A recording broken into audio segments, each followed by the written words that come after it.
All right, this is the place. But where's the captain? There's hardly anyone around here. She's over there. The one with an eye patch reading in front of the newsstand. Oh, her! Paimon could tell there was something different about her. She seems kinda intimidating. Please wait here for a moment. I'll go fetch her.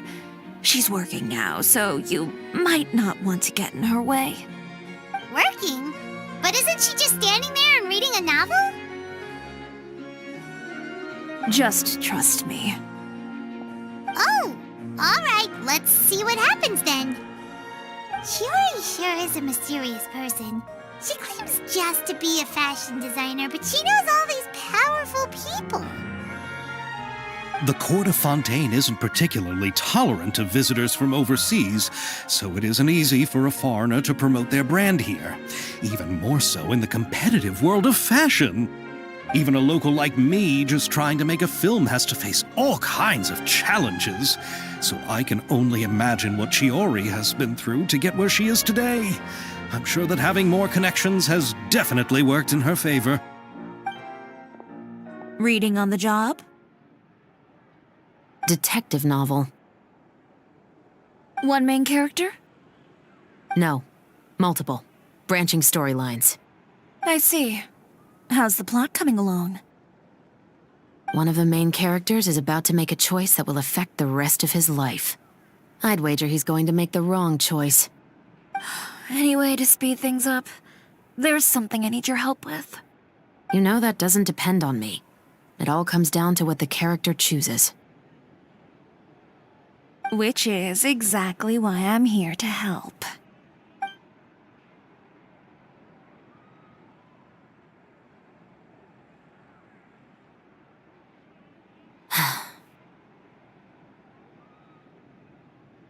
All right.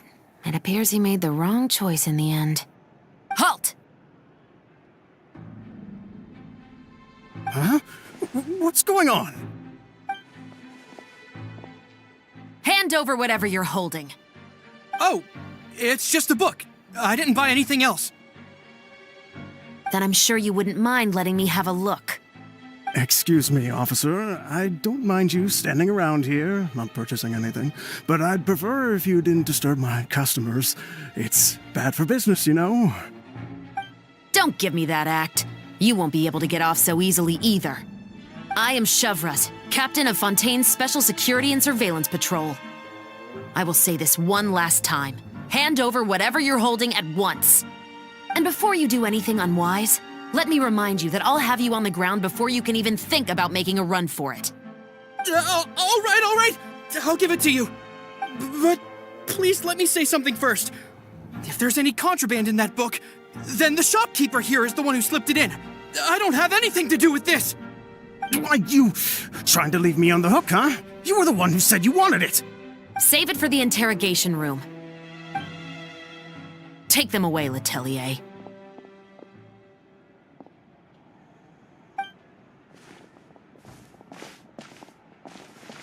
What's going on here?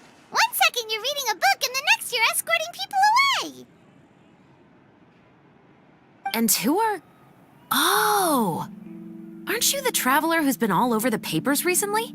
Shiori, I'm assuming what you wanted to ask me about has to do with them, right? Maybe I can let you in on what's happening then. Now that Vacher has been brought to justice, no new shipments of synth will be made and distributed to sellers.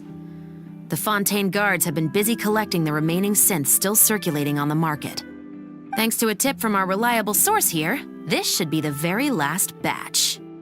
Oh, so you were pretending to read a book in order to catch the bad guys. Oh, Paimon almost forgot to introduce ourselves. Paimon is Paimon, and this is the Traveler and Xavier. Hey, I'm Shavraz. You probably already heard me introduce myself, so I won't bother repeating it. Yeah, why didn't you make a move as soon as you had the chance? Were you worried that my intel wasn't accurate? No, I wanted to see if the shopkeeper would turn himself in first. All he had to do was come up to me and say that he didn't know where the synth had come from. If he did that, then I wouldn't have had to press charges on him. He had the whole day to turn the synth over to Chevreuse. But instead, the moment I came up and blocked Chevreuse's line of sight, he took the opportunity to sell it off. Yep, he made the wrong choice, even though the right choice was right there in front of him. But you knew they wouldn't make the right choice. Yeah, I knew. I was just hoping I'd be wrong for once. Enough about that, though. What did you want to ask me about? Oh, you see, it's like this.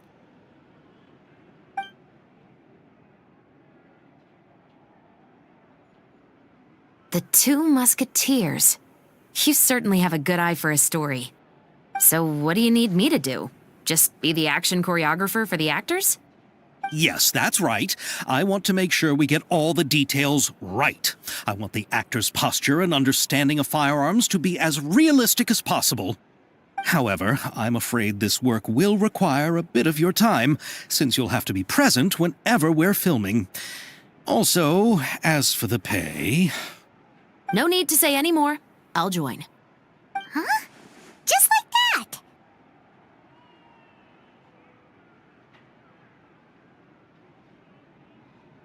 Really? You're willing to help us with our humble film project? Sure, it's no big deal. As I said, we've wrapped up our investigation here, so I don't have any other tasks on my plate for the moment. Besides, I personally really like this novel. I even have the collector's edition at home. Stories where justice prevails over evil never get old for me. Then we've got a deal? Yes, I'll see you on set tomorrow. Oh my! I can hardly believe it!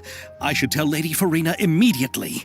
Oh, and I must tell the prop manager and lighting technician to get everything ready. We start filming tomorrow! Calm down, Xavier. The film is going to take more than just a day to finish.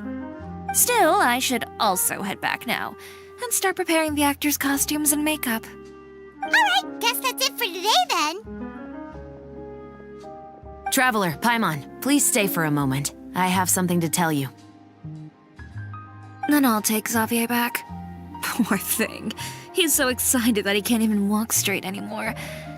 I don't want to spend our first day fishing our producer out of the fountain. He'd better.